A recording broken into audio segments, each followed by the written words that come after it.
આ વખતે તો નર્મદા જિલ્લા પર પણ મેઘરાજા ઓળઘોળ થયા છે અને જિલ્લામાં ધોધમાર વરસાદ વરસ્યો છે। નાંદોદ તાલુકામાં 7 ઇંચ વરસાદ ખાબક્યો છે। એની સાથે તિલકવાડામાં 6.5 ઇંચ, ગરુડેશ્વરમાં 4 ઇંચ, ડેડિયાપાડામાં 3.66 ઇંચ વરસાદ વરસ્યો છે। અનેક ગામ પાણી થઈ ગયા છે, અનેક રોડ રસ્તા પર પાણી ભરાઈ ગયા છે।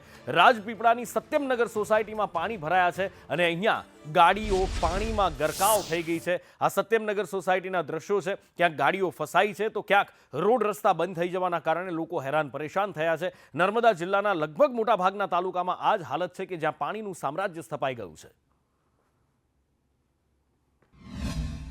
નર્મદા જિલ્લામાં ભારે વરસાદના પગલે આ સત્યમનગર સોસાયટી છે, તમે જોઈ શકો સત્યમનગર સોસાયટીમાં પાણી ભરાયા છે। બાળકો છે બહાર નીકળવા માંગે છે, પરંતુ તેઓ તમે જોઈ શકો છો કે બારીની અંદરથી ડોકિયા કરી રહ્યા છે। આ વિસ્તાર જે છે સત્યમનગર સોસાયટી રાજપીપળાનો વિસ્તાર છે। લોકોને ખૂબ જ મુશ્કેલીઓનો સામનો કરવો પડી રહ્યો છે। સોસાયટીની અંદર પાણી ભરાયા છે। હું જે જગ્યા ઉભો છે તમને બતાવીશ કે ઘૂંટણની ઉપર પાણી છે અને હજુ પણ વરસાદ ચાલુ છે। પારાવાર મુશ્કેલીનો સામનો સત્યમનગરના નગરજનો કરી રહ્યા છે।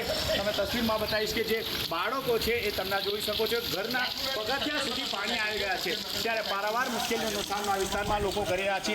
નર્મદા જિલ્લામાં ભારે વરસાદના પગલે શહેર હોય કે ગામડા હોય દરેક જગ્યાએ પારાવાર મુશ્કેલીઓ સામનો લોકો કરી રહ્યા છે, ત્યારે તંત્રથી લઈને કોન્ટ્રાક્ટરો જે કામ કરતા છે, આવી સોસાયટીઓ બનાવતા હોય છે, તેમની બેદારકારી સામે આવી છે। નરેન્દ્ર પેપરવાલા, સંદેશ ન્યૂઝ, નર્મદા।